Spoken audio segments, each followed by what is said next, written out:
Raging. Raging Review. The Raging Cajuns will be a source of pride for this university, for the alumni, fans, and donors as we achieve success in the classroom, in the competitive arena, and in the community. It's about to get really fun. We're looking for dudes that will stand up. Well, Coach, let me tell you today, I'm here and I'm ready to stand up. And I challenge you, Raging Cajun Nation, to stand up with us. Stand up with us. Let's lock hand in hand and let's walk through the gates of Omaha. I love y'all boys. Let's grind every day starting today. Let's do it. Y'all ready? Alert! Ready? Who's that team ready? Who's that team ready? That's up. I got one thing to say right here. Cajuns win!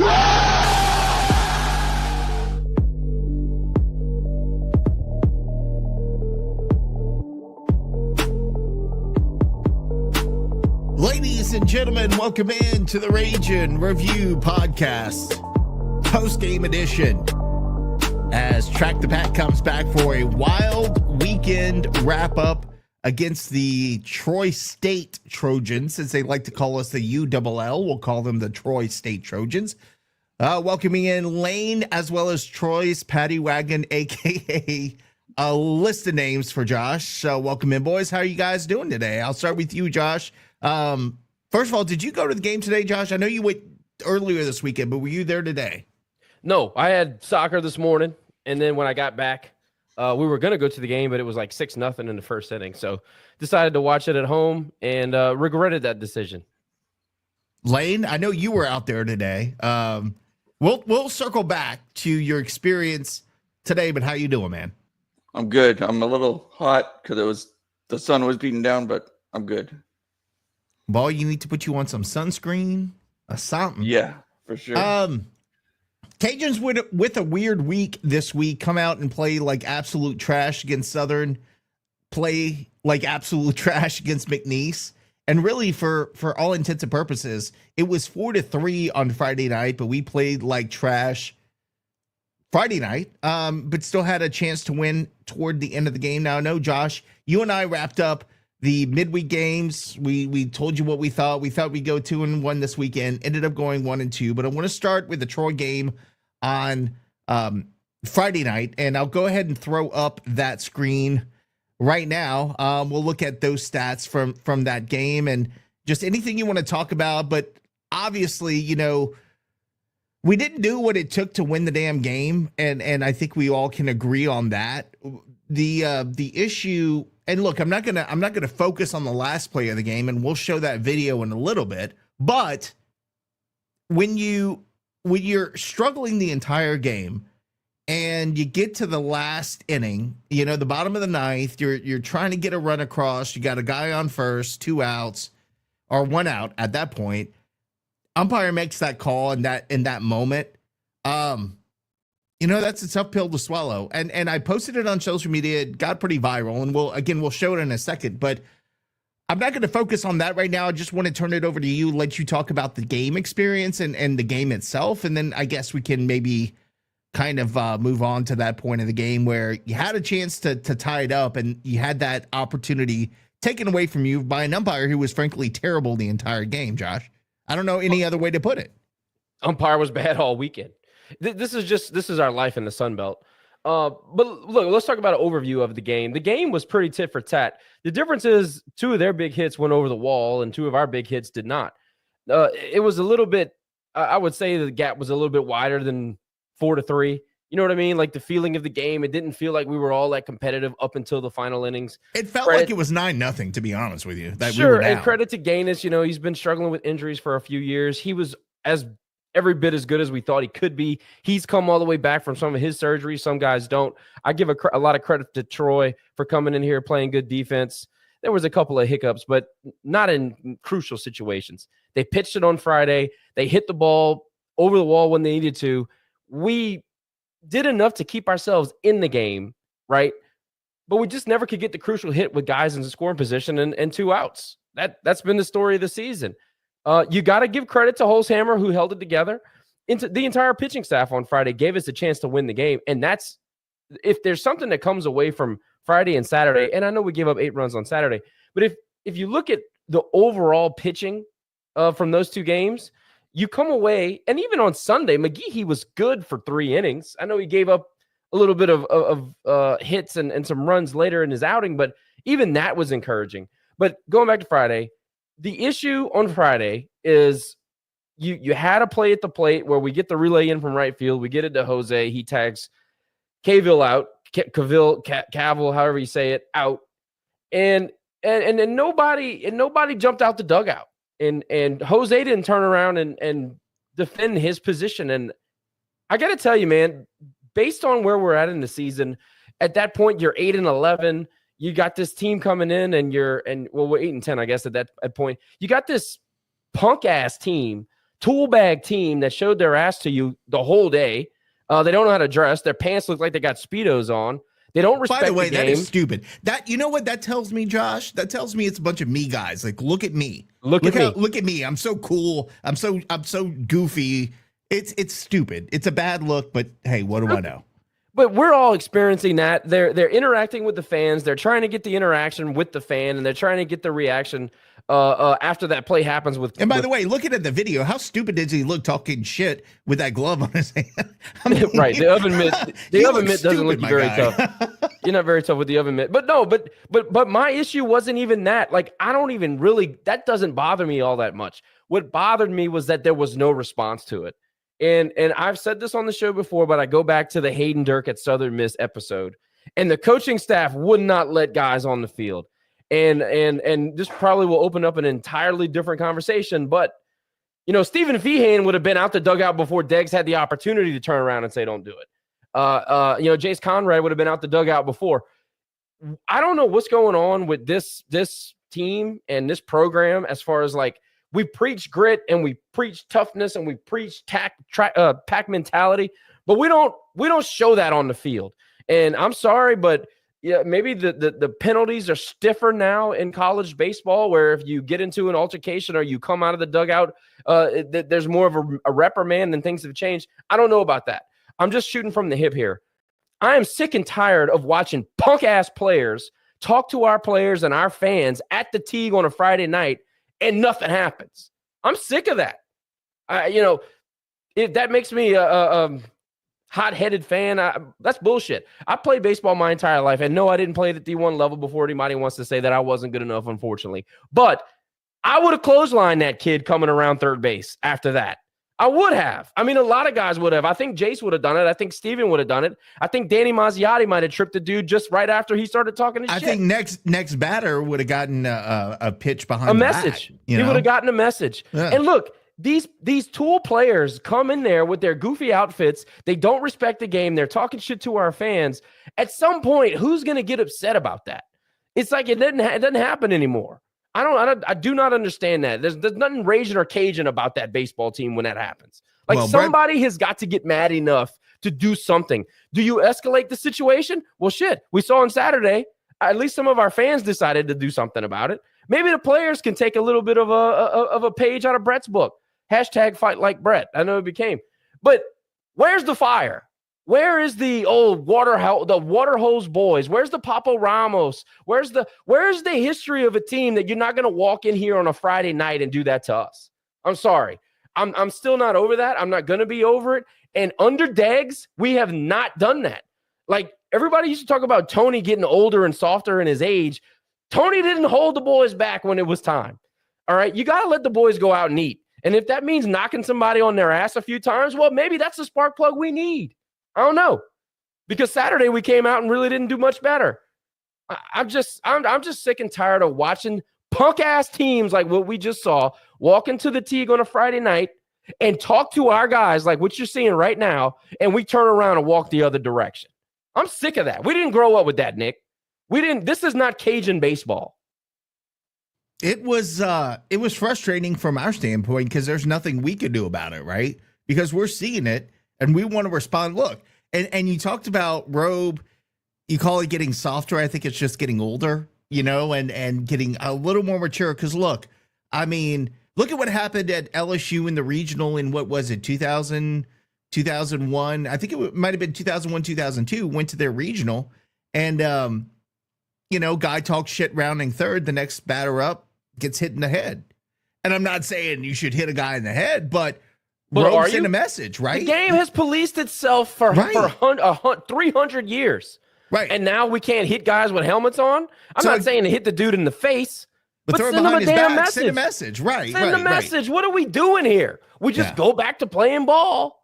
No, man. That's why guys are rolling in here and just taking advantage of our teams. We're not that gritty anymore. We're not that force when you walk into the Tigue on a Friday night anymore. But we got to show that. We got to put that on film. Like, guys need to be worried about coming here on a Friday night again. We don't have that right now. And that's upsetting to me. I'm sorry. We can talk about stats and we can talk about not getting hits with 2 outs and all that.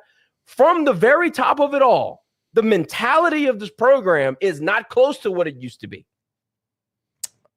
I think the bigger problem that a lot of fans have is not that the mentality is not what it used to be. It's not what we're promised, right? Wolfpack, alpha males. We're not seeing a whole lot of that right now. This dude talking about guerrilla warfare last week. Right. Guerrilla warfare? The guy is sticking his hands in your catcher's face. He's your team leader. He's a fan favorite in the park. And we turn around and walk into the dugout. That's not guerrilla warfare. Lane, Friday night game. Your thoughts overall? I mean, we know the score was 4-3. Cajuns lose. Yeah. Didn't feel like it was 4-3. Felt more like it was 9-0. But talk about, before we get to the last play of the game, which we'll show in a bit, talk about that. Your thoughts on the Friday night game. So I wasn't able to attend, but I saw all the replays and whatnot after the fact.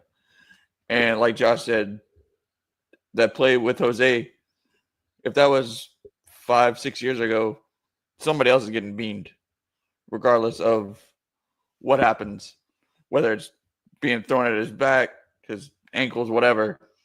And there wasn't any fight other than like Jose talking to him or talking back and forth or whatever. But other than that, there wasn't anything that happened. And I was surprised because normally you'd see that kind of thing. I mean, hell, MLB even does it to this day. So it was hard to fathom that nothing really happened. You want to see something happen at your house, right? And it's like Josh brought up. I remember I was at that game, right? I was at that game when that guy punked us at Southern Miss. And I was pissed we didn't respond. I mean, we just kind of were just like, oh, he talked to us and nobody really challenged anything on it. And we went about our business. That was, it kind of, it was reminiscent of that, right? But let's go back to the last play of that game, Josh, because this was probably, and look, you could say, oh, well, by the book, it could be, he should have been, whatever, dude. You don't make that call. And I get it. Calls shouldn't be based on when in the game it is made, right? It should be making the correct call. If you made the same exact call earlier in the game and said it was not interference, and you did not go to our dugout and say, hey, they're bitching about it, keep an eye, because I'm going to be looking out for it. If that, and by the way, did not impede his ability to throw the ball, because he threw a damn strike right where it was supposed to be. Ball was on the bag. There was he was not going, regardless of how that throw was going to be. He took off early. He was not going to beat that throw. Or he was going to beat that throw. There's no way he could have gotten him out. Instead, you let the clown behind the plate dictate the ending to that ball game. Let me go back. I just had it up, but let me go back to that play. I mean, it was obvious the guy, again, in my view, he interjected himself into the game at that point. And that's just unfortunate because you have a chance to come back under really wild circumstances and potentially tie the game at that point with a base hit. And look, these guys are even surprised. The guy's like, oh, what the hell? Oh, Skylar Meade said in the post game, it's an unfortunate call and an unfortunate way to end the game right there. And if we can blow this up and go step by step, look, I know what the letter of the law says. The batter can't get his foot outside of the batter's box if it's not drawn. It's got 6 inches. It's a judgment. It is, at the end of the day, a judgment call. But if you pause it right when, oh, you're not on the right, yeah. Pause it there, okay? So first of all, he's not crowding the plate. He's correct, clearly in the box. It is an action situation, so you got a runner in motion, and it's a hit and run, right? So if you go just a frame further, he swings, he follows through. His momentum is already leaning. He takes a half step, and he is barely outside of the line. Catcher is in his throwing motion. I'm tired of people saying he was on the plate. He was not on the plate, bro. He wasn't on the plate, and he took a half step. It's not like he fell into the lane at all. And you see here, catcher's already reared back and ready to go. Ball will be delivered. Go ahead, Nick. Ball's delivered. First of all, look where he is right there. Sidearms the ball. Right. He sidearms the ball, and the ball's on the bag. There is absolutely no catcher interference. Absolutely none, period. It's a judgment Not call. our fault I that get the it. dude missed the freaking pitch. Right. You are allowed as a batter to follow through on your swing. No batter can take an intentional hack with a ball out the zone and not fall over the batter's box. Doesn't happen. It's impossible. So now I think it's fair. We got to mention we didn't lose the game because of that call. I don't think. No, absolutely not. But you obviously had a you're still chance in in the the end, game. bro. That's what pisses me off. You had a chance to like, do something special there, and you had that opportunity taken away from you. I think Sure. that's what pisses me off more. But you're still tying the game, even if you get a clutch hit right there. Right. You're tying the game. This here, we didn't do enough to put ourselves in a position to win the game before that. However, the call is atrocious based on everything you see in this replay. And I'm sorry, man. Like, if we can't get these videos sent into the league office and they review them and something is done, then we're cooked as a league. This is a top 5 RPI baseball league, and we can't get basic stuff. Do you think the league, with all these games now being on television, want a game to end like that between two of its top, most recognizable brands? We can't even get 4 umpires at our games, bro. No, that's just a joke. And by the way, they missed a call today. I sent it in the group text that they called it a foul ball that would have been extra bases and scored some runs. It was not a foul ball. The ball landed in play, but because the guy was between second and third, he was in front of second base, he couldn't see it, so he couldn't make the right call. Are you talking about Brooks Wright? I think it was yesterday? Wright. It was either Wright or Higgs. Either one. There was a ball that was hit right down the line, would have been extra bases, would have scored a run or two. Yeah. I might have to pull that one up because it was clearly, when you go back, slow it down, look at it, it landed.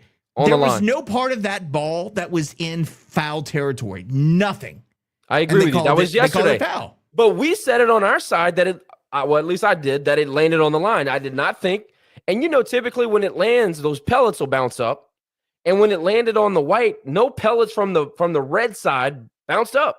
And I said, that's a fair ball. And in that moment, we had runners in scoring position. I think we had a guy on second base. 2 out. It would have been a clutch hit. It would have kept our inning going. And obviously, they called it foul, and then he ended up making an out. Still, man, Stelly, thank you, Kev. It was Stelly yesterday, late in the inning. I think maybe it was 7th inning. That's what it was. Yeah. Would have been an RBI double, kept the inning going. And it's small stuff like that. And look, I'm not trying to say the umpires cost us this series. I certainly do not believe that. I thought Troy was a better team, and I thought they played better baseball, albeit doing it in a tool baggy way. But they did. They hit the baseball around the field. Now, I would love to know how 40-degree launch angle fly balls are just soaring out of the park in one of the biggest hitter parks. Everybody knows. Historically, this is a hitter's park. I would love to know why the bat sounded the way that it did and pop flies were just flying out of the Tigue all weekend. A long time ago, they accused us of hot bats, and they rolled our bats, or they accused us of rolling our bats. Bro. Every game. Hey, maybe the league needs to look at it. I'm not saying they cheated, but I'm not saying they didn't. Maybe we need to look at that because balls are just flying out of the park, 408 to center. I'm just saying, man. I mean, today we could maybe make. I think today you can make the argument. Yeah, every ball flew out of the park, but the Tigue is not a hitter's ballpark. And they were making routine fly balls. When the ball pops off the bat, Oppo, and you don't hear a sound, and then it goes 420, yeah, something. When the ball is literally 46-degree launch angle and it's a pop up, I'm not accusing them of it, but I'm not saying that they were on the up and up. Like maybe somebody should look at it. Is all I'm saying. I like my koozie, man. I'm telling you, these are the best. You press them down. Anyway, I don't want to get in trouble. Don't want to get banned. Cajunomics already did. Don't want to take that route. All right, so moving on to the Saturday game. Cajuns fall again to Troy 8-5.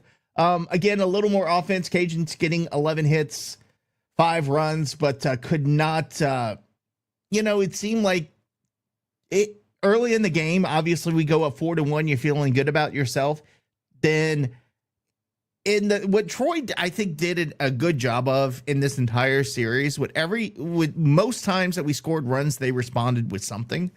So we go up 4-1 in the third. We score 2 runs at the bottom of the third. They come back and score 2 runs, so it's 4-3. And then they score 3 runs at the top of the fifth. And then kind of you felt like it was almost out of reach at that point, because again, we're getting singles, we're getting solo home runs, but we're not getting clutch hitting like we have in the past. And then some of the shenanigans, and this is what happens.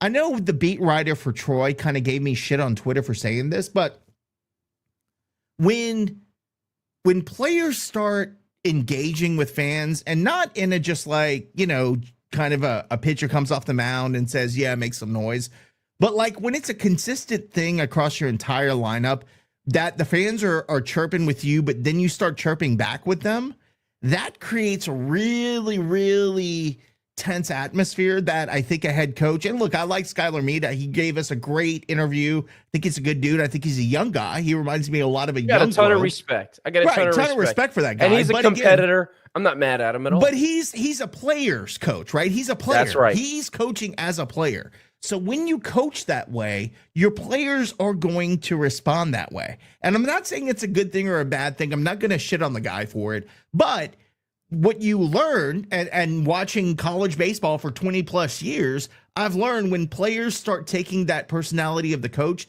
and then start chirping back with the fans, that kind of stuff happens. You want to, and I think that's something maybe Mead will learn after this weekend, is like, hey, maybe I need to tell those guys to shut the F up and just play your game instead of engaging with Section A, because that's what fans do in every ballpark. And you're not supposed to, as a player, engage back with them all 3 games of the series, because what we saw later in the game in Saturday was a perfect encapsulation of why you don't do that. But we'll get to that in a second. Before we do, Josh, just the game itself, give me your thoughts. I'll pull up the, like I said, you still, it was 8-5, but you never felt like we were really in it after we gave up the lead. Once we give up a lead, it almost feels like it's out of reach for us at this point of the season. Today was obviously different, and I'm happy of how it went, but you just felt when we gave up those 2 runs at the top of the fourth, like, oh crap, here we go. And it kind of turned out that way. What is really unfortunate, and kind of to circle back to what you just said, I love the hate and the tense atmosphere, and I love that, man. It makes it fun to go to the ballpark. I know everybody was either frustrated or angry or happy today or whatever, but you felt something at the game. That's what it's all about. You felt something. You were excited. You were emotionally tethered to what happened Friday, Saturday, and Sunday. I think that is a major positive. It's something that we've largely lost in college athletics with the changes of conferences and new rivalries coming in and having to restart with some of them. I'm thrilled. And it's funny because you forget how much you hate Troy and how douchey they are. You forget about it. And then all of a sudden they show up to the park and you go, oh yeah, these are the guys that wear their baseball pants up their ass. I forgot about that. So it reminds you of how much you hate that. But talking about the game, all right? I thought that J.R. Tillett was excellent. And I know his line doesn't look great. Well, he go 4. He went 4, gave up 8 hits and 6 earned runs. God, that sucks, because a couple of 2-out big hits. Brian hits one over the wall. I think Schrader hit one out on Saturday. There's a couple of big moments where he's right on the precipice of getting out of a big inning or getting out of some hot grease. And then, here comes Troy with their juice bats. I'm kidding. But it just seemed like every time. Halfway, 20%. It just seemed like every time JR had gotten himself into a situation, he was working his way out, and then boom, something would happen. And I hated that for him, because I thought multiple times throughout his start, man, this is a guy you can go to war with. And I still believe that. I think that as we move into later in the season, and obviously I think at this point, and maybe not, maybe today changed things, but I think if we're hedging, we're thinking that we're building towards the conference tournament. It's still early to say that, really, but I like J.R. Tillett coming out of a loser bracket game. I thought that guy battles for the second week in a row, and really he's been really, really good as his progression has continued. But I really liked him. I thought Grabe did well. I didn't think pitching was all that big of a problem. Yes, I know we gave up the runs. I know we gave up 6 runs. I know it's tough. Here's the thing. We didn't get a whole lot of help behind the plate. Borderline calls, borderline moments where we didn't help ourselves, issues in the field that didn't typically, didn't get called errors, but typically you make those plays. I didn't think pitching was, I know that that's going to sound crazy because we gave up I think we gave up 8 runs. I thought that we were right there. We were so close on the mound. I don't think pitching was the issue Saturday. I think that the ability for our offense to come through in moments where you've got the 2 outs, but you got runners in scoring position, and you have the ability to break it open. It continues to fleet. It continues to be a fleeting thing for us. And that's it, man. You continue to put pressure on your pitcher when you can't deliver. And as much as Tillett delivered, and as much as the other guys, it was Grabe. And who was the other pitcher? Can you give me those stats? Grabe and yeah, let me pull that back up to you. Sorry about there we go. We had Grabe, Riley Marcotte, who was really good. Yeah, he was really good. You know, just a couple of moments that we just let it get away from us, but the bats did not help out the pitching. You Solo homer when we're down 4. I mean, it does nothing. It does nothing, you know, and you know, Top said something today on the broadcast that really aggravated me. He said, we're so close, and it's aggravating that when you feel like you're so close. I don't think that we felt like we were very close. At no point in the season do I feel like we thought we were really close. I think that we've been trying to figure things out all over the field. I think that our pitching has been sky high and down low. I feel like our offense has been largely putrid. I don't think anybody would argue with that. I talked to Lee Amade's dad last night, and I'm not going to say exactly what the conversation was, but I basically told him, man, it's been a struggle on offense. And he looked at me like, you think? So it's been rough. And I think the players know it. The guys around the program know it. Our fans know it. I don't think we're close, but I do think we're figuring out individuals. Brooks Wright's a star. Brooks Wright needs to play every day, needs to be in center field, period, end of story. Stop moving him around the lineup. Stop taking him out of the lineup. If he's hurt, that's one thing. But this experiment in center field, it's over. We figured that out. And there are a few others. You know, Lee got a big hit today. I know we're not on Sunday, so I'll wait. But Saturday, we just couldn't get the hit when we needed it to put pressure back on Troy. We did it today on Sunday. We didn't do it on Saturday. Blaine, before we get to the extracurricular activity on Saturday, your thoughts about the game? Yeah, it was a struggle trying to get timely hits as usual. And like Josh said, the pitching was on yesterday, but we just couldn't string anything together to get the offense going. And it was unfortunate because I thought with the way that Friday ended, I thought the guys would have some fight in them and come back and trying to get the win. Thank you for on saying Saturday, that. But it just didn't turn out that way, unfortunately. Well, now, fans on the other hand had something else, but yeah, we're about to get to that. But it continues to be I'm tired of getting punked, man. You know, and I think you are too, Josh. I think that's what we said the other day. We're just freaking tired of getting punked. Sick of it. But what Lane said is listen, this is what needs to be said. Everybody, I feel like, in our circles and in our groups, people we talk to, fans that we know, we all thought the way that game ended Friday night and the way that everything happened and rolled over to Saturday, we thought, okay, this is going to be where we see this team come out and punch back. That's what I thought. And the only punching happened under the concourse. It wasn't on the field. All right. Well, it looks like we might have a call in to the show. So let me go ahead and pause for a second before we move on. What's up? It's Rage and Review. How's it going? Hey, great. How you guys doing today? I'm doing well. Who we talking to? This is Kent. What's up, Kent? What's on your mind, man? Hey, well, this is on my mind. Yeah, just talking about Brooks Wright. We talked about this sitting in our seats with me and my brothers. Brooks Wright needs to be our leadoff guy. Brooks Wright is a man. I love it. He needs to hit in the 1 hole right now. Not buried down in the 8 hole. I mean, he gets on base. He can lay down a bunt. He can get on. He does everything you want in a leadoff hitter, which I think.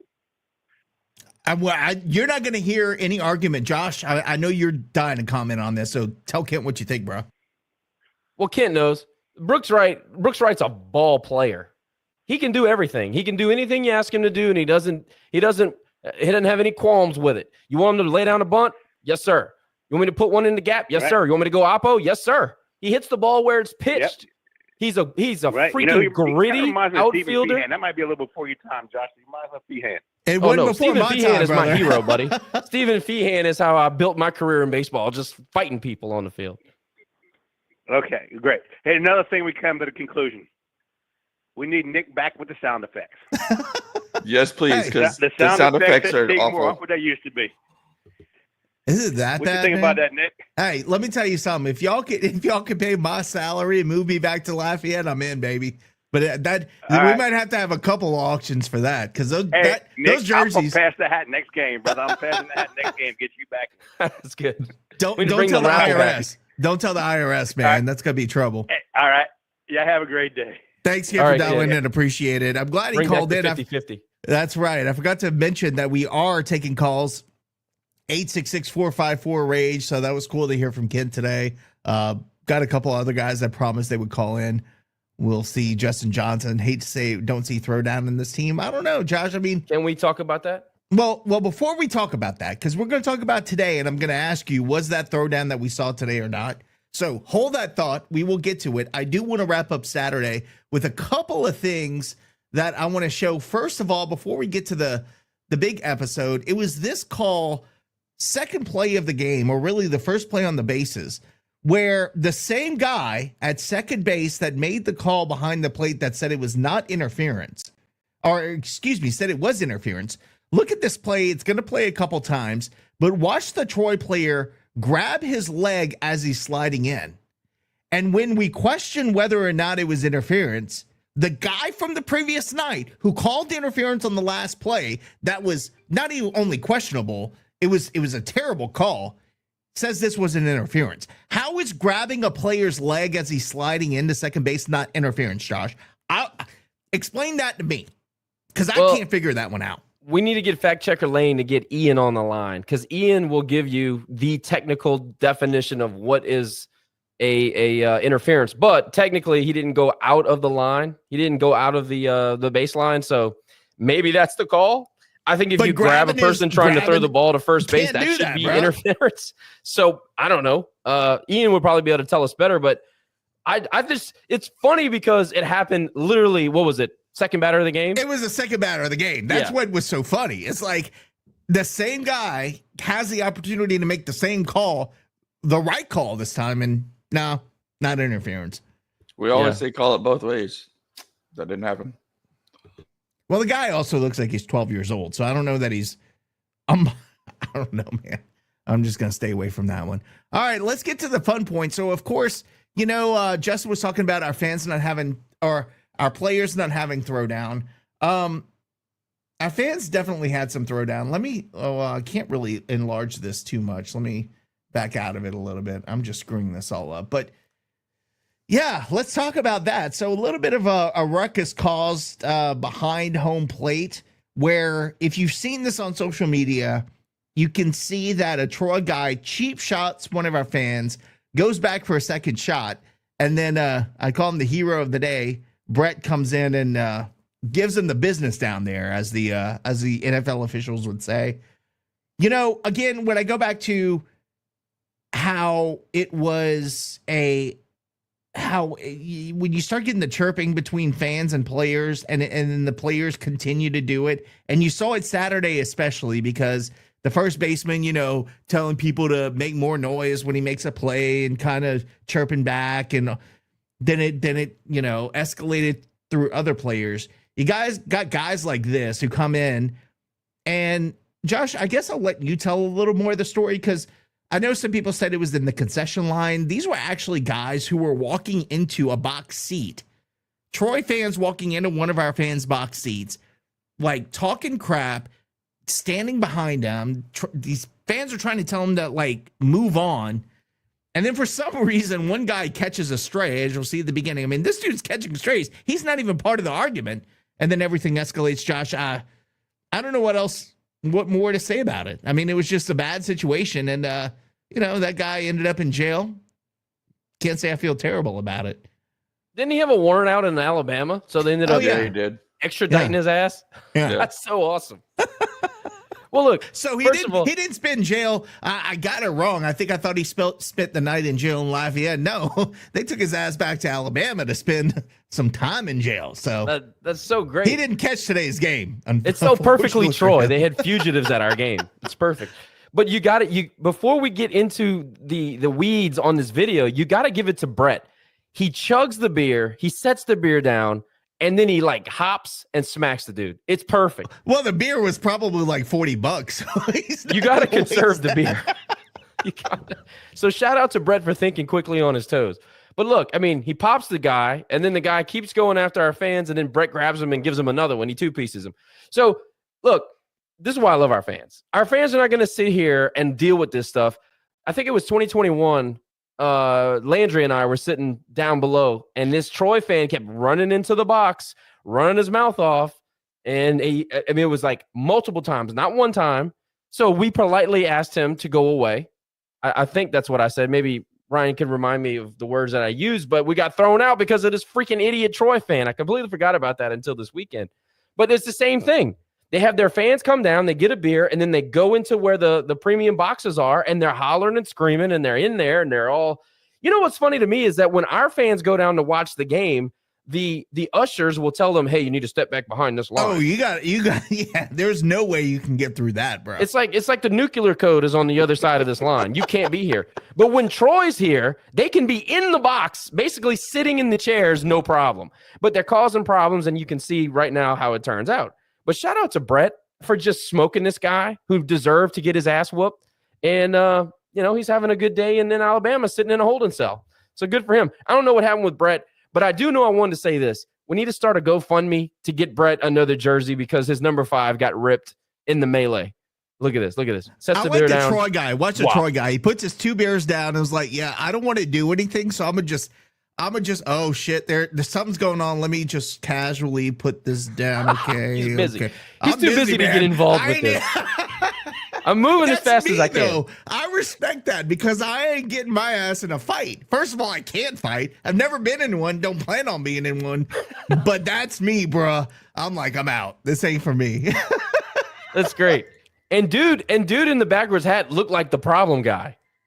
The big guy was like, I'm gonna start the fight, and I think he was relying on his big meathead friend to do something. Meathead was like, nah, you got this. I don't know, man. That was something. I mean, I've watched this like 100 times. It never gets old, bro. It's funny every time. Never gets old. Ryan Landry calling in as he promised. Ryan, what's going on, brother? What's up? Y'all hear me? Oh, we can hear you. Yeah, you're live. What's going on? I just wanted to chime in on that whole situation in the back. Yeah. Yeah, I think it was 21. I think it was during COVID, and we were sitting down there, and it was the same parents that were doing the same shit.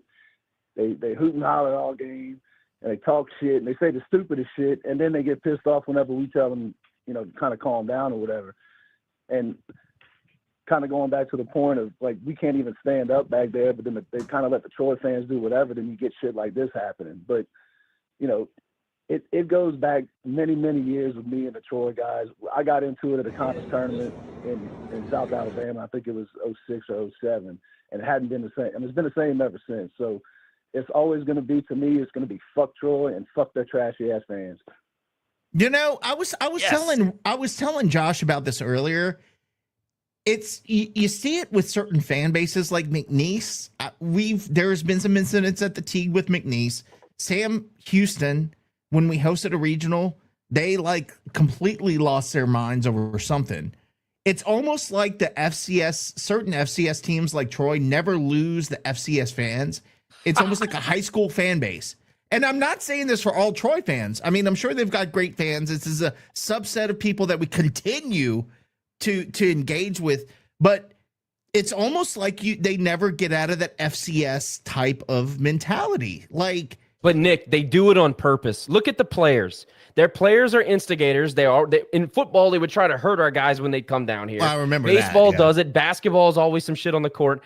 It's not isolated. Their program is allowed to operate this way. Their higher ups think it's fine, and then the parents come down here and they do the same thing. It's year in and year out. Doesn't matter the sport. Always.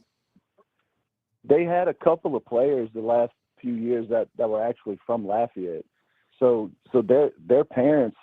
I don't think he's on the team anymore, but his parents were at the game last night, sitting behind. 2 nights ago, sitting behind us, and there was no issue with them, but. It was the same from the video. Like, I recognize these guys from 5 years ago. Like, what are they still doing over here? You know, like, what? I don't know. They're never going to change, and shit like that just pisses me off. I'm glad I wasn't down there, but I kind of wish that I was at the same time. Ryan, one of the New Orleans Bowl, I mean, I guess Southern Miss might have played Troy when they were in Conference USA in the New Orleans Bowl. It was something, I remember reading something from a USM fan that said that's the same guy that we got arrested on Bourbon Street because he was starting shit with our fans. Shocker. Like, why is this guy still around? Like, why is the program told him to F off? Now, you can't tell the guy he can't travel to Lafayette, Louisiana, but like when this starts, the state of Alabama can because the dude had a warrant. Look at this dude. I mean, come on. But if you notice, do you see the woman in the green shirt? She's security, okay? So that is trying to break up some verbal stuff going on. And as soon as the guy throws the punch, I'm out. So, I mean, why do you have a 5'3" woman in the middle of that? That's insane. Because people don't come here and act like that. Well, this is true because we don't have these problems, right, Ryan? We don't have these freaking problems.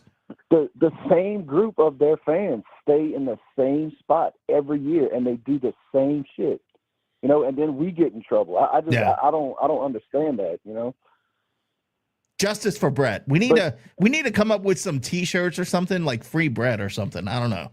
Fight like Brett, and we need to GoFundMe. And Brett, I don't know Brett. I only know a few people in Section 8, but just watching that video, like, I mean, how can you not say that dude is not a good friend? Exactly. He chugs his beer, like you said. He throws the beer down and he starts throwing down. Like I said in the group chat earlier, the only thing that he did wrong in that was that he didn't keep swinging after the first lick. He should have just kept on going. I mean, he took a whole swing before he threw. I'm just noticing that now. That's Dude, legendary, man. Chugged it and was like, "Now let's go." Dude, Brett commented after. He's like, "Dude, I've never been in a fight in my life," but he saw his friend like get cheap shot because apparently the guy who got hit wasn't even a part of the argument. He was just standing there, kind of watching everything, and this guy decided, easy target. Let's throw a punch. Crazy. I'm glad it wasn't you, Ryan, but I did see you walking behind after. You walking behind being nosy. Yeah. So it was right after the 7th inning stretch, and we were already kind of on the edge of leaving or whatnot. And then, like, where we were sitting, you could kind of see everybody turning around. You couldn't see the actual fight, but you could see some commotion. So from the reaction, I was like, I bet somebody's down there fighting with one of the Troy fans. That was my first thing that I said to the people that were sitting next to me. I said, I bet that's a Troy fan starting shit. And that's exactly, whenever we walk down there, that's exactly what happened. And it's just not surprising, but like I said, I kind of wish that I would have been down there, but I'm kind of glad that I was. Look, even better.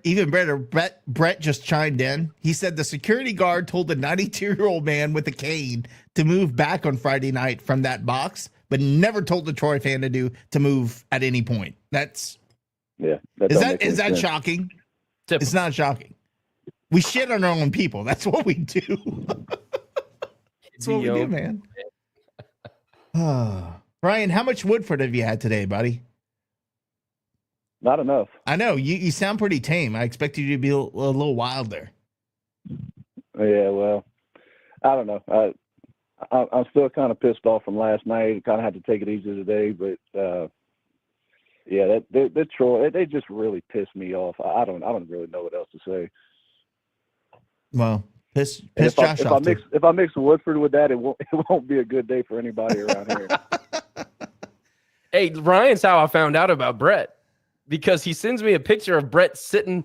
I know, we got that picture. You know that little lobby area before you go up the elevator. I guess it's a holding cell now. It's basically a holding cell. Yeah, so he well, sends, and he's cuffed in there. I didn't know what we hadn't seen the video yet, and from what people were telling me, they were saying, well, somebody from Troy had beat up one of the guys and they jumped him and this and that, and then I was passing by as we were walking out, and I saw that, and I was like, because I recognize him. Like I said, I don't know Brett. I recognize him from the games, but it's just like, man, then you see the video, and it's so ridiculous. Whenever they don't police the way that they're supposed to, shit like this happens. I agree, brother. All right, Ryan. Well, you want to hold on because we're about to get into Sunday. Do you want to comment on anything from today's game? Because we're about to get into it, brother. Man, look, the only thing I'll say about today is I'm glad that we won. I'm glad that we salvaged one. But the only thing that we should have did was put a freaking baseball in 34's ear hole. That's the only disappointing thing about today. Josh is nodding his head. I can't say I disagree with you. I mean, I'm not a violent man, but, baseball polices itself. Hey, don't be a dick. You won't get a ball in the head. Correct. I mean, that's a long written rule. Well, he even the way that he runs and he kind of prances. He reminds me of Danny Litch. Everything about him is Danny Litch. Yeah, it's all about me. Look at me. Look at me. Look how great I am. Me. Yeah. Ryan, he played for the Savannah Bananas, right? Wait, this guy did? Well, that's not surprising. Fact checker Lane could look it up, but Cavill he definitely played for the Savannah Bananas. That explains so much, bro. Yeah. Well, I mean, he moves like a freaking fruit pot, so that ain't surprising at all. Dude said he moves like a. Oh, Ryan, we need you on more, man. Why don't you call in more? This is fun. I don't know, man. Like I said, I'm just so mad about this weekend. Baseball just kind of has me depressed so far this year. But if we can get on, like, I just don't want to call in and bitch about shit, because I think that we do have the ability to turn it around. And whether or not we're going to do it, I don't know. I don't think we've shown too much lately. But I just kind of been a little bit depressed. That's about it. From the end of football season, the way that ended, the way the basketball was, just hadn't been fun lately. And then, even I'm not a big softball guy, but, softball sucks too right now. So it's like nothing really to talk about. By the way, before we go on to Sunday's game, I do want to ask you, because, you have ties to the program. Your thoughts on Quantas White? I saw a jet leaving Lafayette today. Our AD was kind of pimping that out on Twitter, but showing a private jet. Obviously, that's to go pick up Quantas White for his big introduction tomorrow. Your thoughts on the coaching hire, man? Well, I think that as of right now, I think it's a home run hire. I mean, you say that about anybody really, but you got a guy who was a fantastic point guard who went to the Final Four under the guy who he's coaching with now for the past going on 9 years. I know Kelvin Sampson, he hadn't won a national championship, but he's been close a few times. I think he's one of the best coaches in college basketball, and all-timer. And to learn under him and the type of system that he runs and the type of system that Houston has, I don't think that you could say that this is any kind of a bad hire. I think he'll attract the type of players that we need, especially the point guards that we need to run his system. I think we'll be nasty on the boards and on defense, and I think we'll get after it, because that's just the type of system that he's been under with Sampson. And yeah, I mean, I like it. I wasn't sure at first, but whenever his name first got brought up, but I mean, we talked about all kind of different names, and it was kind of like it's probably he might be the guy, but talk about some other guys. But now that I've actually got to kind of process everything, I think it's going to be a really good hire. I think from a coaching standpoint, he's like you. Who are you going to find better, man? I mean, I think from a coaching standpoint, yes. I think the jury is out on how he approaches NIL and the community. I think that is what we want to see. Yeah. And I think when we hear from him tomorrow, that might give us a little bit of a glimpse at what he has planned, because he's not a loud guy. He's not a HUD, but you don't have to be a HUD to engage the fan base and to get people excited about Cajuns basketball again. That was my only question about him. I don't know the guy. I've never spoken to him. I haven't heard him speak. So I didn't know what kind of personality he has. But if you go on the Twitter comments, on the Facebook comments, every single Houston fan that commented on it was saying how much they liked him, how much he deserved it, how good of a guy he was. So I think if you combine that with what he's been through the last 9 years with Samson, I think it's a home run. I think it just makes a lot of sense. Yeah, hopefully so. Like I said, I think he's a little soft spoken from what I've seen, but you don't have to be a guy out there. I mean, Napier was soft spoken, but we had people that go out and try to get rally the troops and get some NIL money, well, more sponsor money at that point, but we'll see how he approaches it. Excited to see what tomorrow brings from him. All right, let's move on to Saturday. And look, Brian, hang on there if you want to talk more. We're going to get on to the Sunday game. Josh, I don't think I have to really say anything. I mean, it was obvious we go down early in the game, and I think we all mailed it in at that point. The whole group chat was like, we suck again. And then all of a sudden, we're leading by, 8 or 9 runs, and then we give up that lead, and it was back and forth, and you kind of felt like it would do that. Like, I get that you want to win. I get when you have this huge lead, when you're up 16 to whatever it was, like you're expecting to run away with it, but you knew Troy was going to come back and hit the ball, especially with the way the wind was blowing. I'll give you first comment on this, Josh. Your thoughts on today's game? Well, first of all, I thought the freshmen played well. You saw Carson Hepworth had a few quality at bats. I thought his presence at the plate was good. Obviously, Brooks Wright is an everyday guy, needs to be in the lineup, and I agree with Kent. If he's going to be in the lineup, may as well make him the leadoff guy. He just makes the offense go. Great to see Uhas get off and have a day where he's just a presence at the plate, hitting the ball around the park, using his power, having smart at bats, not swinging at balls out of the zone. It was good to see that. Higgy got a couple of big hits, none bigger than that 3-run bomb that really put us over the hump. Broke the solo homer streak finally, which is probably one of the most bizarre college baseball stats in history. Crazy. 15 solo bombs to start a year, so weird. I hope Jose's okay. I know he got hit on the hand, and we absolutely cannot lose him. That would be the biggest injury of all on the team. But overall, let's be honest. Before everybody thinks we're the Bronx Bombers, let's be honest. Troy gave us a lot today. Walks, errors, wild pitches, lots of things that we haven't gotten from them on Friday and Saturday. And honestly, on the weekend, we really haven't gotten a lot of freebies of any series that we've played. So you got to talk about that. We had plenty of opportunities from Troy. They gave us some chances. But the difference is today we cashed in on those opportunities. That was the big difference. We got hits with runners in scoring position. We got hits with 2 outs. Who's going to get, nobody's going to be upset with scoring 18 runs. And that's not at all what I'm trying to say. But I'm just saying, like, we did hit the ball around the park today, which was great. Did Troy run out of pitching? Maybe. I thought the guy they started had good stuff. I thought we just put some really good quality at bats together. And then we capitalized on their mistakes. So good on the offense for doing that. When you have a 9-run lead, typically you like to put them away. When you're going into the 7th inning with a 9-run lead, you don't want to give up 7 more runs before you get to the point where you need to score more to feel good about winning in the 9th. Other than that, I don't have a whole lot to say. It was a SWAT game today. A SWAT game broke out in this conference series. Josh, how many pitches did Herman throw on Friday night, and how many did he throw today? Well, so first he threw 20 today. I'll go back and look at the other stat, but he threw 20 today. And you saw he wasn't sharp today. And now I was going to actually say that they had 8 left-handed hitters in their lineup, and to go lefty on a Friday, I don't understand that. Maybe they were throwing it all in to get the Friday win, and then we'll figure it out Saturday and Sunday. That's tough for me.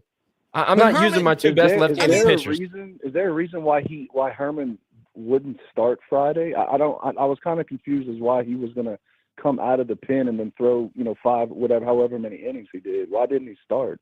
They're almost treating him like he's hurt. It's weird. Right, but then they go throw him, But then they throw him back twice in again 3 on days, Sunday, right? today. But the thing is with Herman, he doesn't throw stress pitches, so I get that. Like he's not, he can throw more pitches than a typical pitcher, but with Holzhammer threw 94 pitches in 3 innings. Okay, 3 innings and 94 pitches. Holzhammer is a reliever that we're plugging into a starter, and you're not going to get more than 3 innings out of Holzhammer. I mean, that's just what he is. He is really, really good in middle relief, but as a starter, he's going to give you limited innings. We saw that 94 pitches in 3 innings. Herman comes in, he pitched 74 pitches, and none of them were really high stress pitches, in my opinion, because that's just not the type of pitcher he is. Then he came in through 20 today. So, I mean, he threw 100 pitches in 3 days. That's really not that crazy. But with a guy that you're worried about his health, I don't know. His career high before Friday was 45 pitches in a D1 outing, and he threw 94 You're talking about pitches. Herman? Or are you talking about? No, Holzhammer. Yeah. 45 pitches career high, and he threw 94 in 3 1/3. Didn't you say the other night that he lost like 5 miles per hour on his fastball from like the first to the third inning? Yeah, that was last week, right? Did you say that? Somebody said that. I don't know if it was one of you guys, but that just tells me right there that he's not a starting pitcher. And it's okay that he's not a starting pitcher, but what other options do you have at this point? He has a violent delivery. Delivery. You're going to fatigue. It's just how it is. That's why Demo couldn't be a starter. It was the same thing. Correct. But Lane, you want to break the news on what we heard directly from Simo? Do you want to talk about that today? He's back. He's back. Week. He said he's definitely coming back next weekend. So I think that solves that issue. But I think right now we're just trying to piece it together. I think that we're trying to piece it together too. But Herman was the matchup for a left-handed hitting team. You saw what he did. He cut him up. Yep. I don't necessarily think Holzhammer. Now it's easy to say this in hindsight, but I don't necessarily think Hammer was the greatest matchup. And he only went 3 innings. The thing with Hammer is that the inside corner to left-handed batters, he was not getting the call. That guy would not give him that call. He would give that same exact spot to a right-handed batter, but to a left-handed batter, he would not give that spot. And he did a really good job of hitting that corner, but he just would not get the call, and that extended his time on the mound. So I kind of get that, but again, on a perfect night, I don't think you're still getting more than 3, maybe 4 innings out of Hammer. I mean, I think that he's perfect for middle, late relief, but as a starter, I think we're just trying to put some guys out there that give us the best position to win, to get off to a good start on Friday. I think that was the goal. Strategy. Yeah. I think Chase totally changes the game Friday. I'm not saying we win, but I'm saying it's a completely different ball game. And then you move Herm to Saturday, and now you got a totally different series. Correct. And people can say what they want, and they can say it's an excuse. I'm telling you right now that Chase Morgan is an elite pitcher. He is, period. He's an All-American, bro. Series. Yeah. He's an All-American. He completely changes the face of a team. So, look, if we see this team in a couple of months down the road in the tournament, I feel good with what we have in Herm and Chase. You see, that's funny because that's something I would say, Kent. Hammer said he's a starter, so he's definitely one because he told Deggs that. But. Yeah, he told him that. Your guys' thoughts about losing the big lead? I mean, I'm not that concerned about it because, I mean, obviously we ended up winning, but the guys came back and fought. In games like this, you're going to give up a lot of runs. Like you saw, to me, I saw the writing on the wall. When we went by however many runs, I'm like, oh, they're coming back. They're going to score some runs, but our ability to come back and get the job done. And look, 6 flags over Jesus is what I like to call Osteen. He did a good job. He came in, got the job done. Wait. What was that?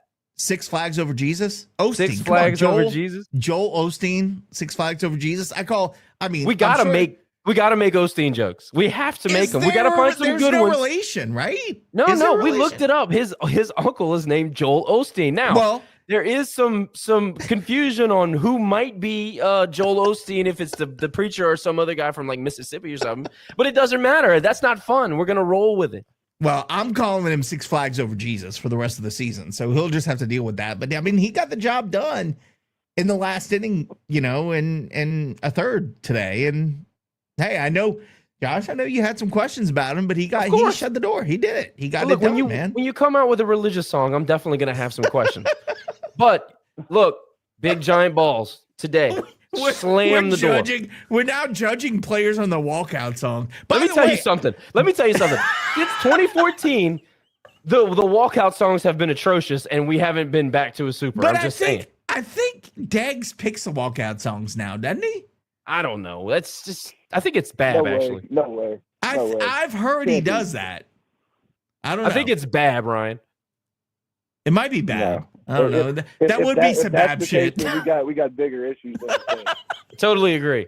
We got to fix this problem. The walkout music's got to be better. We got too many Lady Gagas in the lineup. I'm telling you, that somebody, they're not picking that song. Somebody is. It ain't them. Because I remember, God, do you remember? I posted it on Twitter. Robe had handwritten the walkout songs for the players. And he was like, Lil Kiki and like all these. And just watching Robe. What is Sam Ardoin's walkout? Hey, baby. Hurricane Chris. Hey, baby. You telling me Deggs picked out A Baby for Sam Ardoin? Dude, I don't know, bro. I don't know. I need to get to the bottom of this. We need an investigation. Where's Chris Nakamoto? What is his name? Chris Nakamoto needs to get on this. But no, we definitely have a problem with walkout songs. It was actually nice to hear the Irish music today. We got a Lady Gaga. That was better. Dore really deleted from the group chat. Hold on. Can somebody Dore to shut his freaking mouth? Delete him. Your mouth, Dore. No, he's deleted. Gaga defender. You kidding me? That's worse than a Taylor Swift defender. And by the way, I think Chase Morgan loves him some Taylor Swift, so I better shut my mouth. Be quiet. Yeah. Anyway, I mean, you go up 16, whatever. I figured there would be some kind of back and forth, but in the end, we got it done. So, well, it was the first batter for Troy. He hits, like you said, that pop up, and next thing you know, it's going 400 feet. That kind of was the writing on the wall for the day. You knew that some balls were going to be flying. And we followed it up in the bottom of the first, right? Same thing. First batter, first pitch out of left field. So, yeah. So the writing was on the wall as far as you combine that with the Sunday pitching, the goofy errors that we make all the time, and you just kind of had a feeling. I know we really we're about to blow this, but the disappointing thing was that we took 7 and then we gave it to him right back. That was disappointing. It was disheartening. But then ultimately, we scrapped and then we put some more runs back on the board and we were fine. We ended up winning. So that was good. But, you're never going to complain about a win, but that was kind of concerning. You give up 7 after you took 7 from him. That's where it's pretty concerning. Can I fanboy for a second? Carson Rockefeller just followed me on Twitter. I'm kind of pumped up about that. What's up? My guy's going to be a long-time major league player right there. And he liked my post. Tell him to send you a jersey, Nick. Yeah. Yeah. Was it going to cost me $800 like it does at the Tigue for damn ugly jersey, as y'all claim? He wants a green one. I like those jerseys. So let's talk about that. So we're over the weekend. I have another question about this weekend in total. But first of all, let's talk about the jerseys. I like the jerseys. By the way, a lot of national pundits, including 11.7, talked about how great these jerseys looked. What is wrong with them? Like I was ready to throw 450 on one, and that got blown out the water. My issue with those jerseys was that we had the red hat. If we would have had green hats to match, I think they would have looked a lot better. Yes. But like you said, the Tony Sassery looking like that meme or whoever put that up on 11.7. That was right. That was perfect. But yeah, I agree with you. If they would have done the green hats, a green belt, white pants with the jersey, would have looked so much sharper. But I think maybe we just sold those hats because we need the freaking money. I don't know, man. I know we had hats made for today. I thought that the team was wearing, but look, Lane's got one. I mean, that's a pink one, I guess. He's going to say it's red. That's pink, bro. Light red. That's pink. All right. But I got a red one, so it would have been, I agree with you, Ryan, and I said that. I think it would it not have been better, Josh, if they kind of coordinated better with, there was too much red to be involved with the green. There was too much green. It looked like we were playing in a Christmas travel ball tournament. It looked like Well, that's Santa's what I'm elves. saying. But if you take away the red hat and the red belt, like it, bro, it's freaking St. Patrick's Day. Can we Come just on put now. a clover on our shoulder and move on? We are the No. Cajuns. We are red and Dude, white. those are sharp. When you look at that jersey by itself in a shadow box on your wall, that is a freaking sharp jersey, dude. I'm sorry. It made me want to eat Thin Mints. All right, they sucked. Well, that doesn't anything makes you want to freaking eat a Thin Mint. Hey, Ryan, can you hold on one sec? We got another call come through. Good. All right, cool. Let me put him on hold. Let me put the other guy on. Rage and Review, what's going on? Who we talking to? Hey, this is Ken again. Oh, Sorry what's to up, call man? back twice. But, All good, man. all right. You guys good? Yes, sir. What's going on? Okay. Hey, I got, you're talking about the team. We've had talk about another conversation we had. It was in our seats. We think that we should remove all A's from the uniform right now and put C for captain if you want to have a captain. This team has no alphas. Well, You know, Josh there's is no not Jace going to Conrad, disagree. There's no Jace Conrad. There's no Nathan Nelson. There's no, I don't know, Blake Trahan. This team has no alphas. You want to call someone a captain, call them a captain. I think you got You some think we have guys. an alpha? I think you have some guys. I think when you look at, Brooks Wright is a freaking freshman. Is almost there, but not quite. I mean, he's a freshman. He can't That's be. what I'm saying. The kid last year this time was getting ready for his senior prom. Right. I mean, So I he's get ready to be an that. alpha on a college baseball team. I'd like to say Connor Cuff, but he's not really stepped up at this No. point. I mean, I love the kid. You want to Higgs- say you like Higgy. to say Higgs could be that? Higgy. But, has he really stepped up to that? Well, I think Higgy's done a good job. I don't know the behind the scenes, Josh, and maybe you know more than me, but now I'm with you, dude. I'm not Defensively, disagreeing with you. I would say Higgs maybe lacks a little defensively this year. Right. But, you don't have a Debo right now. No. You don't, Josh. I mean, Look, I think I think Jose Torres would be the closest Jose. you can get Yeah, to there it. you go. Yeah, that's a good point. He'd be the closest you can get to it, but other than that, I like to see an alpha on this team. I'm with you. I needed Jose What to you close think? line. What you thinking, Josh? Look, well, this is what I think. I think that Brooks Wright has all the makings of an alpha, but the fact that our true freshman, 19-year-old kid, is the team leader or feels like the team leader is the problem on this team. Right. Based on what a lot of the people around the program say, Luke Uhas is actually that alpha dude that cares the most and will push guys in the locker room. However, your play's got to be a little bit more consistent to be able to have that clout in the locker room. So he's close, but maybe not there yet. As far as a personality, though, I think he's a good candidate. Other than that, I hope we keep right around him. Yeah, he is a guy that's looks like he's pegged for that in the future. Like I said, last year this time, Brooks Wright was picking out his steps for a senior prom. I mean, you a can't big deal. expect that to be Lying. your leader of your baseball team. that's right. I Here's said my that other question. in the pregame. By the way, here's another question I have for you. We have a really highly touted freshman out of Cypress, Texas, and I'm not gonna lie, I love players out of Cypress, Texas, because that's where I live now. Cypress, Katy, Houston, those are my guys. Okay. I follow them when they sign. I know the talent we have. Blaine Lucas has gotten one at bat and hit one pitch. Like he's seen one pitch this entire season. Wait, who's that? Nick, you broke up. Blaine Lucas. He's from Spring, Texas. I think Spring. Okay. And his dad specifically told me not to talk about him, but I'm doing it anyway. He'll just have to deal with it because I think he's one of those young pups that needs to get a chance. Have you? I mean, is he on your radar? To me, we need to give everybody a I don't chance. know if I heard it. Where does he play? I never heard his name. Where does he play? Shortstop, second base. He's middle infield guy. Now we're Okay. stacked No. there, so it's hard to get him on the field. But at this point of the season, when you're struggling, I feel like I want to see everybody try to get a shot. Yeah, I can see that. But we had Cuff playing shortstop. I heard last year that Cuff was the heir apparent to Same. Debo. Yeah, He was going to be the guy to come in and take Debo's place. Now you got Galt, who's very talented. You got an Ole Miss transfer. That seems like that right there, second short, is a very crowded position. Yep. It's going to take some talent to get right there on. I think Ordwan's got second base locked down, and then to get into with Galt, and you got the kid that's out right now from Ole Miss. Markle. His name escaped me. Yeah, Markle. Yeah, Markle. And then you got. It's a very crowded position right there. But I never even heard the kid's name you're just talking about. Yeah.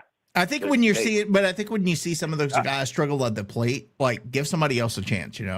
Doesn't matter what position. I tell you what, the freshman class I think is going to be freaking super good. Yeah, totally agree. But you can't expect them to be the leaders of your team today. Correct. And another thing, Ken, we're so used to seeing JUCO guys come in here, and we just think automatically, the new guys know how to play. We forget what having a true freshman looks like, and especially like we were absolutely spoiled with Blake Trahan and Debo. We were spoiled with those kids, so we think all freshmen just walk in here and look like pros right away. It's been a while since we had a big freshman crop that all had to learn on the job. So that's something we also have to be pretty cognizant of too as fans. And look, I'm agree with what Aaron Meir just said. Galt is flat out outplaying Cuff. I mean, I Galt love is Connor great. Cuff, but Galt is just, he's a good player. He's a good player, confident. dude. Yeah. He needs a little confidence and he needs more reps, but that guy is really good.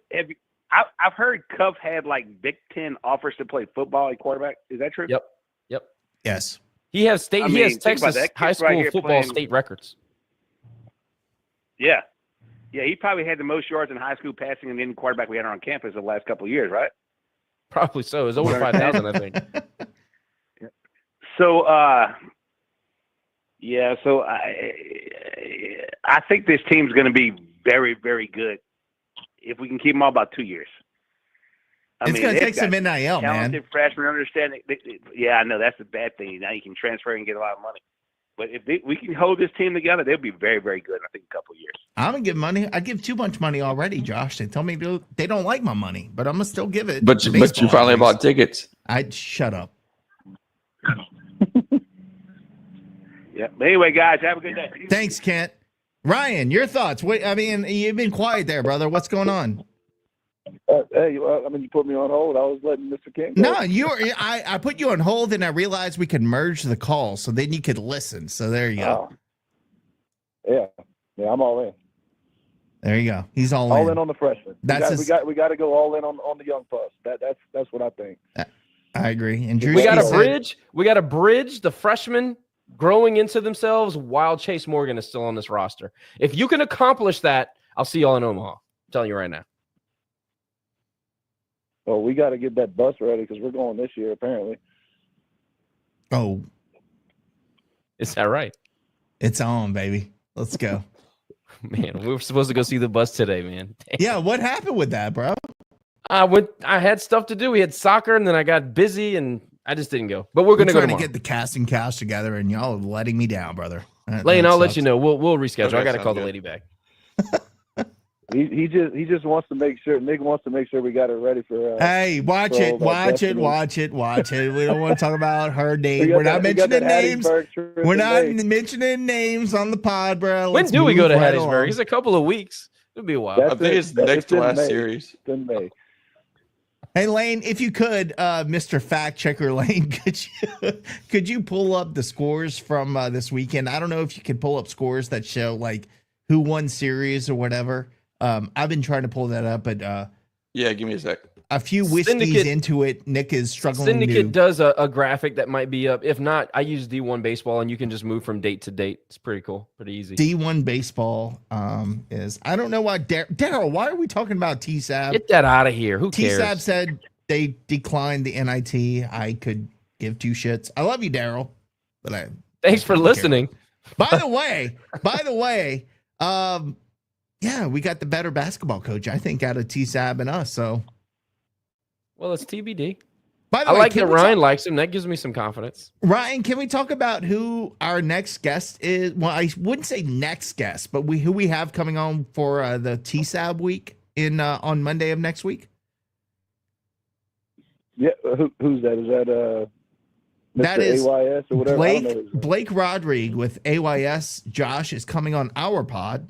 You know, I know you took one for the team last time and went on his pod, but he's coming on our pod, and we're going to talk LSU UL game on Tuesday.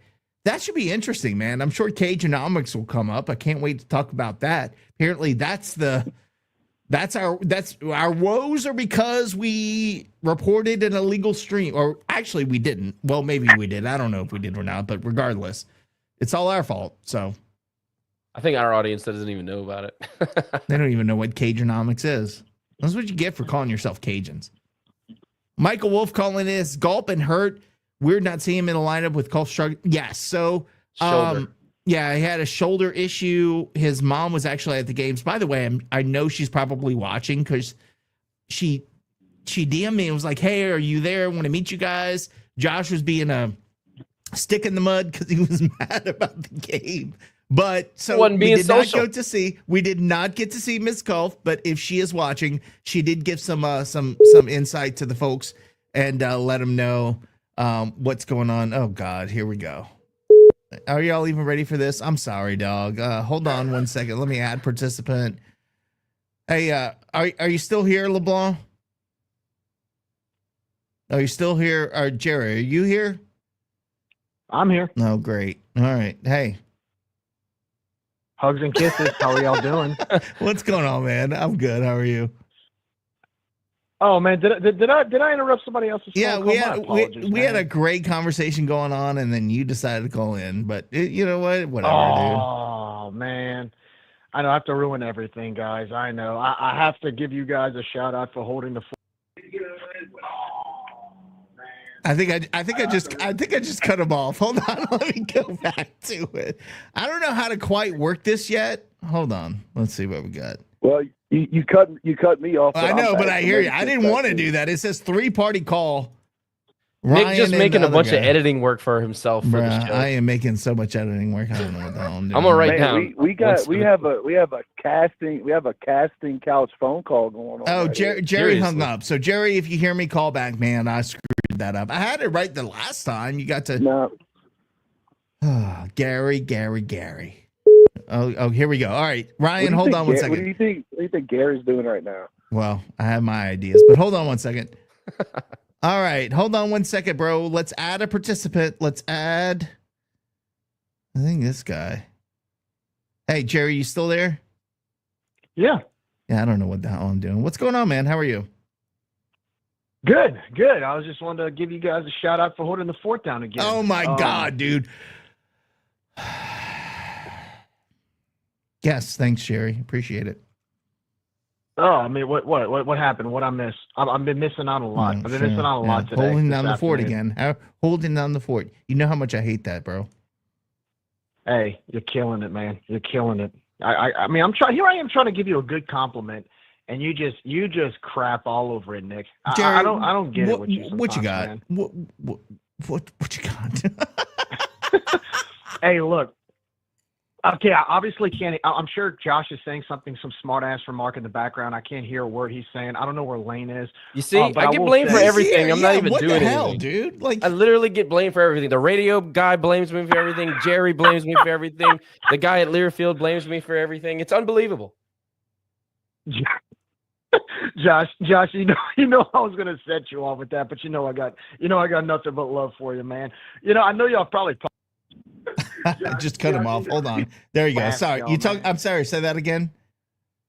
Josh, I got nothing but love for you, brother. But look, today was fun, right? Today was fun.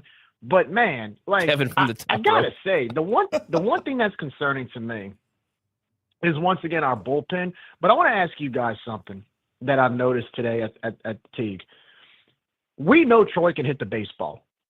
We know they can hit the baseball. They can turn it on in a New York second compared to like when we went up 16-7.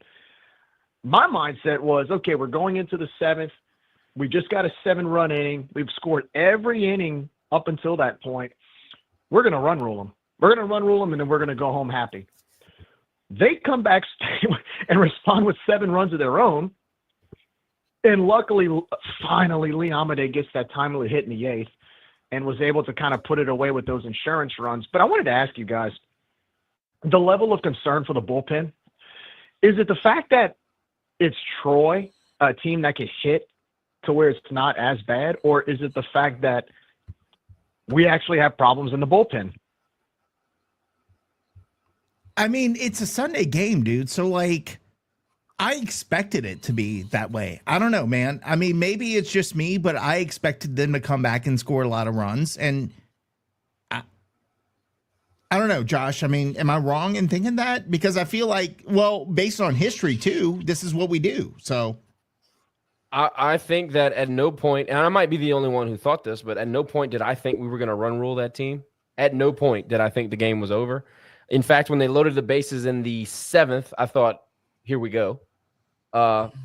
Do we have bullpen problems? I mean, we've had bullpen problems a lot over the last 3 or 4 years. I think most of it is because of youth.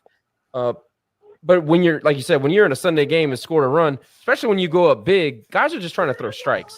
And credit to Troy. Credit to Troy for hitting the baseball. They got a great offense. And you just kept bringing up the top of their lineup up with guys on base.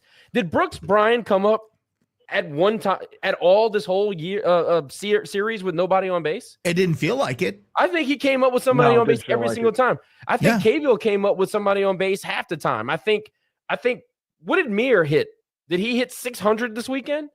I mean, the top 6 hitters in that lineup were absolute chaos for us all series long.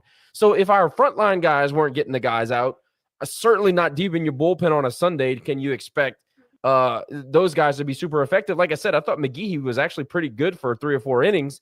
They got him in the end. I think he ended up giving up 4 or 5 runs, most of that due to the long ball. But that's why I thought that Osteen's appearance was actually kind of not a miracle, but something close to it. Because damn, I did not see that coming from him, and shout out to him. He surprised me. I'm a big fan. I know An we made Osteen miracle. Hey, Interesting. no pun See what you intended. did there. No, Look, I think here, that was here. pun intended. Actually. I'm gonna make Osteen jokes throughout the course of this guy. If he's here for 4 years, he's a freshman. If he's here for 4 years, 6 flags over Jesus. You I'm can telling you. expect Osteen jokes here. Hey, But I like him. every time that man Hey. strikes him out, every time that man gives him a strikeout, we give him an hallelujah. All right. No, don't We can be do a better than Hosanna. hallelujah. But look- Hosanna in the highest. Are you serious? We're going that route. No, we will never say that on this podcast. But no, I thought that his performance was one of the standout performances of the weekend, not just today. It came at a really crucial time with a team that was getting back momentum that we almost totally blew. So, but it was very pleasing to see us hit the ball today. I thought the freshman was the most impressive out of everybody. I mean, Griffin Hebert had some good at bats. Owen Galt had some good at bats. I mean, it was good to see the youth because it was just all weekend we've wanted the leaders to step up, the Luke Uhas's, the Connor Higgs of the world, and they did that today. Everybody got their share of hits today, and Lee Amade got that big timely hit in the 8th to get those 2 insurance runs. I'm gonna be honest with you guys, man. Like going into this game, I when we went up 16-7, my first get those 2 insurance runs. Winning this game was huge. I'm curious to see how the bats offensively look. Pitching, it's a work in progress, and hopefully if Simo comes back, that's going to help. But I think when it comes to the bats, I think today was what the doctor ordered. I hope that creates confidence in our lineup, and I'm curious to see these next 4 games starting Wednesday in Hammond and the 3 games in Mobile, how we respond to what we saw today offensively. If we go into Hammond and we hit like we did today, where we can get some, 8 or 9 runs against a pretty offensively. If we go to Mobile, I think we have a shot to really, really step it up as long as the pitching isn't doing what it did today. I thought Friday we did enough to win pitching wise because of Herman. Yesterday, not so much, but I think I'm curious to see what happens in the next 4 games. If today was just some fluke where we got some luck on our side, or can we carry what we did today, especially on the offensive side with the, terrible bats we've had the last couple games, if we can carry that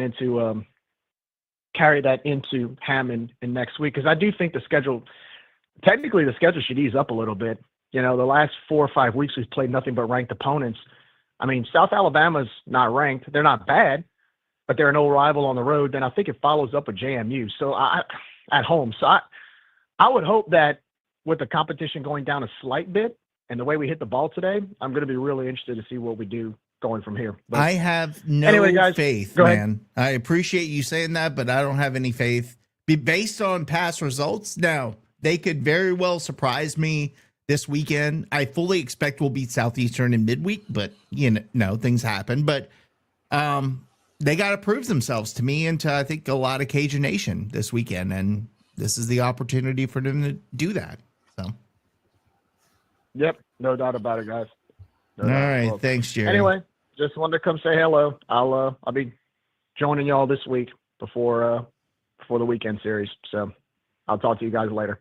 Appreciate it, brother. Thanks. Energy. All right, Ryan. I think I figured it out, Ryan. So sorry. I mean, I didn't really, but you're back on. Yeah, let's give it a wrap up. Ryan, any final thoughts from today's game? Then we'll move forward before I turn it over to our favorite topic, softball. Just glad we at least salvaged one. We had a chance to fold whenever we started giving them the runs back, but we scrapped and we salvaged one. And if we could build on this going into South Al weekend, I think we'll be all right. But South Al sucks. That's all I'll say about that. South Al does, in fact, suck. Well, thanks, man. I appreciate you calling in. All right, let's turn it over to softball and look at what we did this week. Not a whole lot of good, if we're being honest. Of course, we fell to LSU 14-0 midweek. Then we headed on the road to Marshall, lost 6-5 against the Thundering Herd on Friday. Followed that up with a 7-1 win, and then had our insane streak. What is the streak again, Lane? It was insane. It was 89. 89 straight series and wins. I don't know what's happening with my camera. It was broken on Saturday with a 12-4 loss. I know a lot of people are disappointed. Know a lot of fans getting a little bit antsy out there, but Josh, I mean, it is what it is at this point. Am I wrong in saying that? No, I mean, we knew what this was. Obviously, I will say this is probably the darkest week in softball in several years. You get smacked in Baton Rouge, and then you come home. Or no, you're on the road, but you go to Marshall, who is an okay program. They've had a couple of decent years here and there, but you get run ruled on a rubber game to lose a series. That's bad. I think we knew it was going to come to an end. I think we all understood that the series streak was over this year, but we probably didn't think it was going to look like this. And you never do. So you kind of just got to lick your wounds, come home and try to win a series, man. That's tough. That's tough to get your ass kicked like that on a getaway game, on a rubber game, and to lose a series against Troy of all teams. Rough. I agree. Yeah, I didn't think I knew the streak would come to an end, but I definitely didn't think it would happen the first conference series of the weekend. I was like, oh, when they came back in game 2, I was like, okay, great. They almost run rolled them. Cool. But then it's like not that they gave up on the last game, but it was like they couldn't, like baseball, they couldn't find the timely hits. Because I think at one point they were down 7-4, and then the 6th or 7th inning they finished it off and run rolled them. I'm like, this is not the team we're used to seeing on the softball field. So I'm hoping they can put it together and string some conference series wins now that the monkey is off their back. But it'll be an interesting softball season for sure. They fought back on Friday, which was good to see. I mean, in the first game, they went down early. It was like 3-0, 4-0 in the first. They did fight back, but couldn't, I think maybe same kind of situation. Pitching has to start showing something. I know we have some injuries there. I mean, I don't know. What is it, Josh, with injuries in our spring sports this year? It seems like the diamond sports are all injury prone. I don't know, man. Well, I think our injuries are totally related to baseball, to the turf. I absolutely hate the turf. I think the turf causes way more injuries than it's worth. And then I'm willing to debate anybody on that. That's just a fact. Anyway, the softball team, you can't walk people and you can't make errors. And it was a game. It was a game into the 4th, I believe. And then Marshall just ran away with it. A lot in part to walks, errors, and you just can't give freebies. I mean, I know that we say it, it's on repeat. It's a broken record, but the fact is that when you don't beat yourself, you give yourself a chance to win. And we do that way too often in these two programs right now, and it's tough. It's tough to watch. I agree. They move on to face McNeese on the road on Tuesday. Good luck with those officials, and then host ULM, which you always have to beat ULM. So ULM did win a series this weekend. I mean, they're not going to be a pushover. We're going to have to play a lot better than we did in Marshall to get a series win there. But again, you expect to beat teams like McNeese and ULM at a minimum for where this program should be. So hopefully they can get that done this week. Lane, do you have any score updates from around the Sun Belt quite yet before we close it out?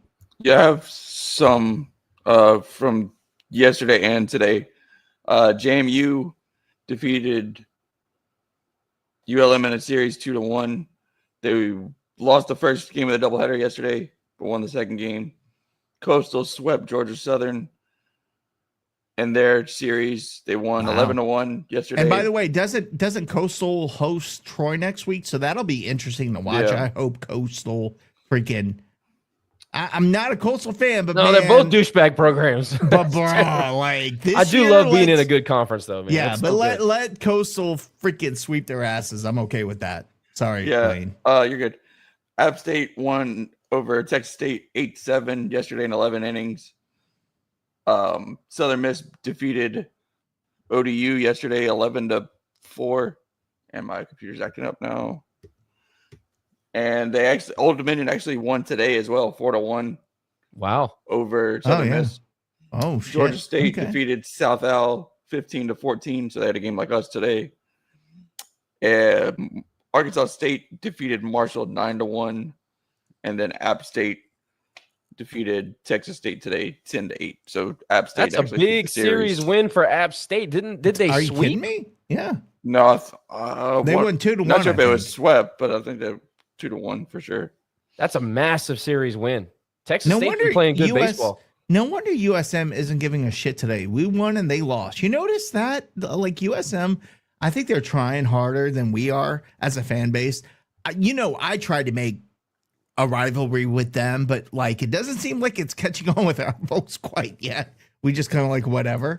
But they sure do get quiet when they lose and we win. We don't hear anything from them. I could have sworn they won today. I thought No, that they got ODU beat. Yeah. What? So, Yeah. Jay give it out on the radio wrong. Because But they I was did. like, what? But they did win the series. So Oh, okay. you would expect they'd win the series, but they did drop today's game. Okay, I thought that they won Saturday. That's what happened. They were, what happened? This is what happened. They were up late in that game, and I think Southern Miss ended up scoring a bunch late in the game. Everybody had gone to sleep. That's what happened. Yeah. Hey, we have a comment from Catherine Jagano. I don't know. Do you know her? I don't know. New to the pod. You want to comment on what she said? Avid fan. So we got, she wants to talk about this, and she has a great point about this. We are trying to make a push late in the game. I think it was the 7th or 8th inning on Saturday. Ball is hit in front of Stelly, and he gets thrown out at third base. No force. Just a ground ball to the infield. He's at second. No force play. At the batter, the very next batter comes up and hits. Maybe it was Wright. Can't remember who it was, but hits a triple or a double in the gap, and we ended up scoring 2. So maybe it was a second to not the next batter, but the one after. Anyway, we ended up scoring 1 run on that hit. We should have scored 2. When Stelly broke from second, the ball was clearly in front of him. Right. And what do we all know from Little League is that you don't run unless you're forced if the ball is in front of you. I said that exact sentence sitting next to her in the stands, and we had a conversation amongst our little group. Well, we get home and we're watching the highlights, and on the broadcast, you can see him. He comes up after he's thrown out, and while they are reviewing the play, he looks at Deggs and he goes, "The ball was behind me, I thought." And then Deggs calls him stupid. Bro, which come on now. He should have, because as often as we come on here and talk about the Little League base running mistakes that we make, that was just a perfect encapsulation of really awful base running that cost us a run. And no, we didn't lose by 1, but at the same time, that changes the rally and momentum of the game at the time. So she's right to bring that up. That is awful base running by a guy who's old enough to know better than that. So I agree. Not going to Look, disagree with that. We are a pro Caleb Selly We're podcast. a pro every player on this team podcast. But he was approaching Caleb Smelly territory for a minute there. Yeah, he broke out of it. But he broke Caleb out of it. would tell you he was wrong. I think. I No, mean, he was wrong. I mean, he'd tell you he played better. Come on, man. The ball was behind you. Come on, bro. All right, Anyway. before we Good go, point, boys, before we go, I do want to ask, St. Patrick's Day, I thought it was today because I'm not Irish, but it's tomorrow, right? I'll go around the horn, start with you, Lane. Lane, do you have anything special planned for St. Patrick's Day tomorrow? Or did you already do that? I know you were busy last night.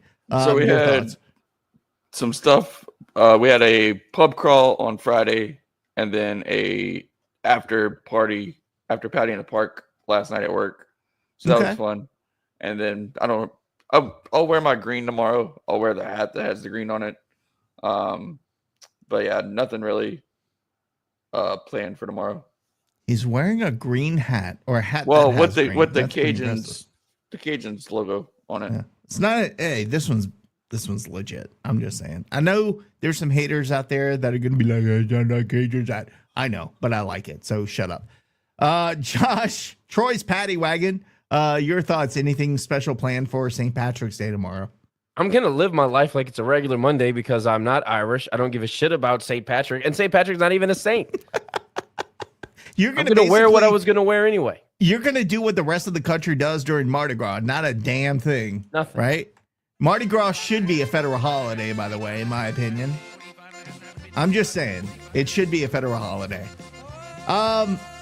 To answer my own question, no, I'm not doing anything. By the way, I found out the reason people wear green on St. Patrick's Day is because leprechauns can't detect you if you're wearing green. And if they do see you don't wear green, they pinch you. And that's why people pinch on St. Patrick's Day, which some old lady did to me in a supermarket one day. And I got really pissed. I don't know you, lady. Why are you touching me? Anyway. All right, that's all I got for today. Josh, I'm playing the Donkey song for your boy Donkey. It's a fantastic song. We're all Donkey fans. You know who hated the song? Old assistant coach who's now Virginia Tech. Chef? Absolutely. And when I found out he hated the song, I pleaded for him every time he went out to third base in the first inning. Get out of here, John. It's a great song. It's a classic. John Chef doesn't know what's up. Anyway, so yeah, we'll never forget that. All right, everyone. Thanks again for joining us tonight. Today was fun. Today was a lot of fun. Hopefully we get to do more of that throughout the season with our post games. But before we go, don't forget, please subscribe to our YouTube channel. Once we get to 500 subscribers, we get to do some really cool stuff. We're getting there, but we need a little bit more help. So please tell your friends to subscribe to us on the YouTubes, as my mama calls it. She's watching. She's going to be mad because I'm making fun of her. Like, subscribe, and tell your people. For Troy's Paddy Wagon, Josh, and Lane, I am Nicholas. You all have a great rest of your weekend, and until we talk next time, go Cajuns.